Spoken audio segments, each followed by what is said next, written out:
Here comes Hewy, gonna give you the news. Time to watch his animated movie reviews, where the hand-drawn CGI puppets are clay. If you've got a good story, you'll be making his day. See you at the movies, cartoon movies. See you at the movies, hold on to. See you at the movies, like nobody's business. Hey, see you at the movies, animated movies that is.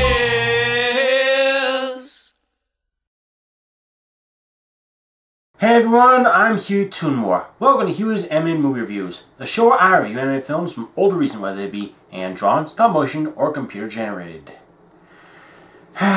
Well folks, the holidays have come and gone and the new year is upon us. But season 10 of my show isn't over just yet. Yes, I know I haven't been releasing my reviews as frequent as I used to, and I apologize for you guys having to wait months in between videos. 2017 wasn't exactly a good year for me. Yeah, I know, big surprise. And just like season 9, there is no Christmas review, which is also disappointing. But I promise for next season I will try harder to put out more video reviews for all of you. Maybe not a lot, but at least more than 4 or 5, including countdowns. Hey, I'm not complaining. I still get paid either way. I can always stop paying you, you know. Okay, shutting up. That's what I thought. Now, where was I? Oh yeah, the review. Well, since I really need to start working on season 11 very soon, I'll just skip the big lead-in and go right into the review. Released on November 22nd, 2017, the movie is Coco. Now, since the movie is still in theaters, though I'm not sure for how much longer, I will not be spoiling anything too important. So with that said, on to the review. A young boy named Miguel Rivera, who lives in Santa Cecilia, Mexico, dreams of becoming a musician like his idol, famed singer-movie star Ernesto De La Cruz.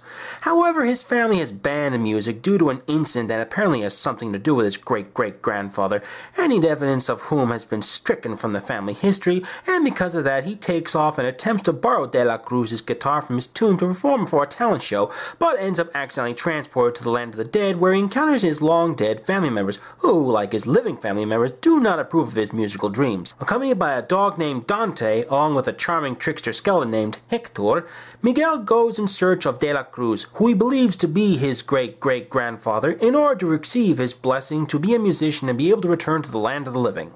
Now, what did I think of this movie? Well, first, let me just say that it feels so good to be reviewing a Pixar movie again after so many years. Seriously, the last one I reviewed was Brave, and that was way back in 2012. Thanks again for the loophole, CGI! Oh, go f*** yourself. As for the movie itself, I loved it. I think it's another great movie to add to Pixar's repertoire.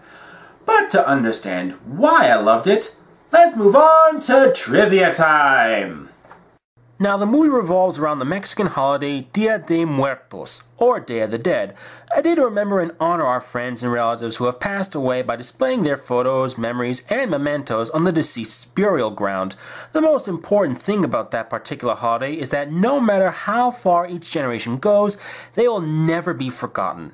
Plus, kids and adults get to eat candy, decorate their houses in skeletons, and even dress up in face paint and costumes. Sort of like a Mexican version of Halloween. And just because they're called candy skulls doesn't mean you can eat them. Coco is the second film directed by Lee Unkrich, his first being Toy Story 3, but has also worked on Toy Story 2, Monsters Inc., Monster University, The Good Dinosaur, just to name a few. The dog Dante does look hairless, true to the breed they put in during production. The breed is called, oh hell, I can't pronounce that, or Mexican hairless dog for short.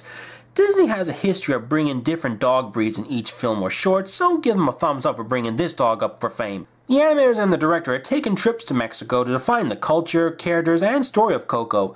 They even hired Lalo Alcaraz, a Mexican cartoon artist, as a consultant for the production. Now, they hired Alcaraz as a consultant because they wanted to make amends for their attempt to trademark the phrase Dia de Muertos, which was the original film's title. There was heavy criticism from the Mexican community, including Alcaraz, believing they were going to exploit their culture.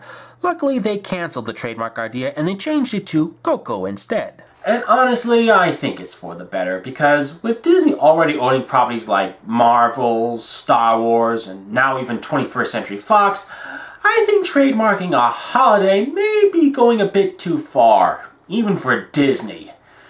Now anyway, while I do think this is a great movie, I do have two little nitpicks about it. The first one, the plot feels a little familiar. Now, I'm not saying that Pixar flat out copied the plot from another movie, far from it, but I have to admit the story did sort of remind me of the plot to Tim Burton's Corpse Bride, with some parts being reminiscent of Pixar's Up, and there's the fact of the film taking place during the Day of the Dead, much like the animated film The Book of Life, which I have not seen but did hear good things about. Of course, having two animated films set during Dia de Muertos could just be a huge coincidence. Now, while this is a nitpick for me, it does not overall affect my enjoyment of the film. The second nitpick I have is that there wasn't even the usual animated short preceding the film. Let me rephrase that. There was no animated short made by Pixar preceding the film. Instead, there was Olaf's Frozen Adventure, which was, of course, a Christmas spin-off of Disney's Frozen. But there was a problem. You see, animated shorts that played before each Pixar film usually clock in at around 4 to 5 minutes long. But this damn thing was nearly a half hour long! Fortunately for me, the short was pulled from theaters due to the negative backlash from moviegoers, but I won't go into too much detail about all that. Say what? But that little singing snowman is so cute. Shutting up again. Killjoy. Now, of course, being a Pixar film and an overall Disney film, music and songs are always essential, and Coco brings it all in. The music for Coco was composed by Michael Giacchino, who has done scores for numerous films including Star Trek, Rogue One, Godzilla, Jurassic World, and even other Pixar films like Ratatouille and Up.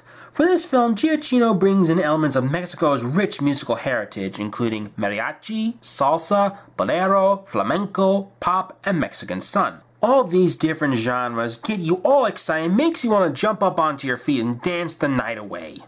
The songs for the film were written by the husband-wife team of Robert Lopez and Kristen Anderson Lopez, who you may remember for writing the songs for Disney's Frozen. Now, I can't talk about all the songs for the movie, but I've got to say, out of all of them, the best one, in my opinion, would have to be the main song of the film, Remember Me. Now, there are 3 versions heard throughout the movie, but the one I'm referring to is the lullaby version, which I think is just so beautiful. Remember me, though I have to say goodbye. The lyrics are heartbreaking, but comforting at the same time. It's the kind of song to listen to when someone you love has either gone far away or has even died, reassuring us to embrace the times you spent with your loved ones. So, now that we've covered the film's summary, plot, and music, let's move on to the characters and the actors who lent their voices in order to bring each and every one of them to life. The cast of Coco is diverse, with Mexicans, Mexican Americans, and with Mexican traits. For instance, our main lead, Miguel, is voiced by Anthony Gonzalez, marking his first film debut. And like Auli'i Cravalho as Moana, I've got to say, Anthony did a pretty good job with this being his first ever feature film, especially an animated one. Miguel shows that he never wants to give up on his dreams, and Anthony Gonzalez's performance has proven his point. Next up, we have Miguel's idol, Ernesto De La Cruz, voiced by Benjamin Bratt, who also has done voices for Despicable Me 2 and Cloudy with a Chance of Meatballs. Again, I won't go into too much detail, but all I can say about his performance on the character was he brings inspiring aspects to De La Cruz and brought his usual charm and wit, not to mention adding a touch of his charisma.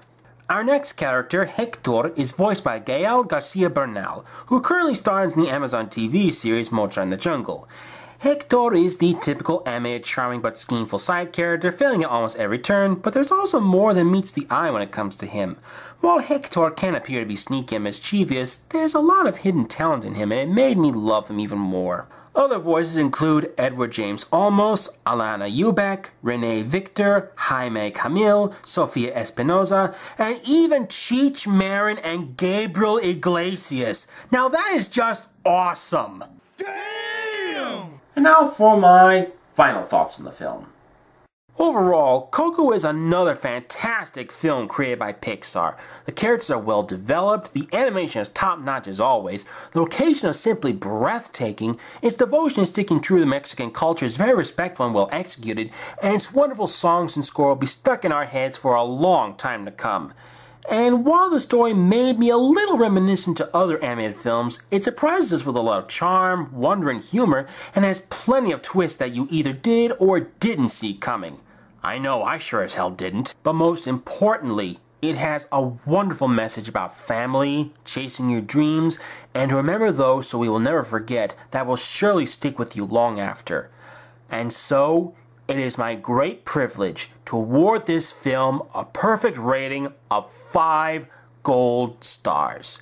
Go see it in theaters while you still have a chance. And so, with the end of this review, so too comes the end of Season 10 of my series. Be sure to join me again in March for Season 11 for more reviews, Patreon requests, a countdown, and my 10th anniversary. But until then, this is Hewy Toonmore saying, see the movies. Animated movies, that is. And may all of you have a happy New Year.